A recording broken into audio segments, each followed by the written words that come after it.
Every night, when the world grows quiet, something extraordinary happens. Your body lies still, your breathing slows, your consciousness drifts. And somewhere between waking and sleeping, you step into a place that feels strangely familiar, yet impossible to describe. A place where the laws of physics bend, where forgotten memories return, and where versions of yourself appear that you have never met in waking life. Some call it imagination, some call it illusion. But what if it's something more? What if dreams are not just stories, but destinations? Tonight we explore what many ancient cultures believed, that beyond sleep lies a hidden library of the mind, a place where every human soul visits, but almost no one remembers. Welcome to the library beneath your dreams. For thousands of years, humanity shared one universal belief, that dreams are real places. The Egyptians believed the Ba, the wandering soul, left the body at night to gather information.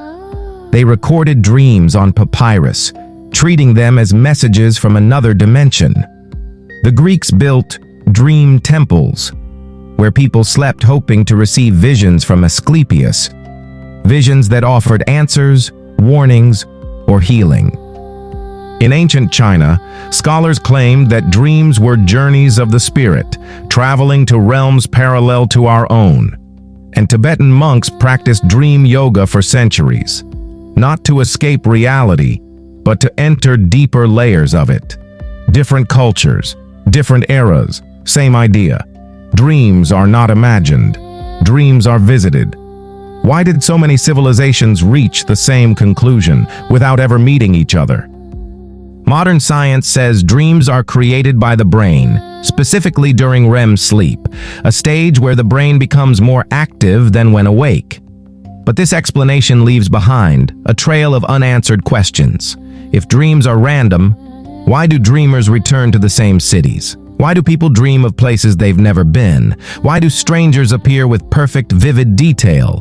Why do some dreams continue years later, like chapters in an unseen book?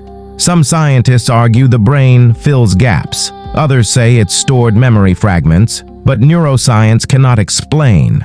Shared dreams, synchronized dream events, dream characters that guide, warn, or teach. Perfect architectural designs in dreams, complex languages that dreamers never learned. This leads to a stunning possibility. The brain might not be creating dreams.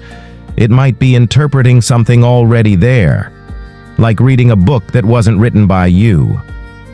Across history, documented cases show two people having the same dream at the same time in different locations. Dreamers describing identical landscapes, floating cities, endless libraries, massive staircases leading into white light, a river that appears blue in daylight and gold at night.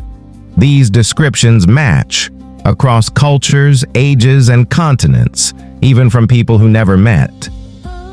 Probability calls this impossible. Science calls it coincidence, but witnesses call it truth. Could dreams connect to a collective space shared by all humans, a shared archive, a shared memory field, a shared library?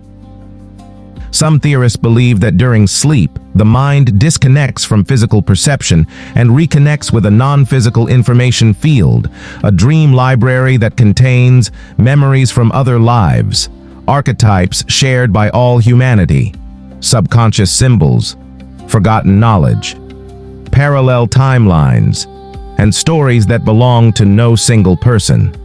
This theory suggests you don't create dreams, you access them, just like walking into a library where some books belong to you and some do not. When you dream of knowing things you never learned, when you hear music you've never heard, when you see architecture that no city has ever built, maybe you didn't imagine it, maybe you found it. Some dreams contain details far beyond the brain's design ability, textures, lighting physics, emotions that feel deeper than waking life, invisible rules that govern dream worlds with absolute consistency. Dream researchers call this hyper-real dreaming. Experiences where the dream feels more real than reality. But why would the brain simulate something more vivid than the world it evolved to survive in, unless the dream is not a simulation, but a real environment your mind temporarily visits? If dreams are real places, why don't we remember them? Because consciousness doesn't transfer perfectly between states, like waking up from deep water. You remember the feeling, but not the details. Dreams may be experiences. Your waking mind is not built to store, but that doesn't mean they didn't happen. So tonight, when you finally close your eyes, ask yourself, are you drifting into a random story your mind created? Or are you returning to a place you've visited thousands of times, but always forgotten? A place where knowledge waits, quiet, patient, eternal. A place beneath memory, beneath consciousness, beneath dreams. The library, beneath your dreams.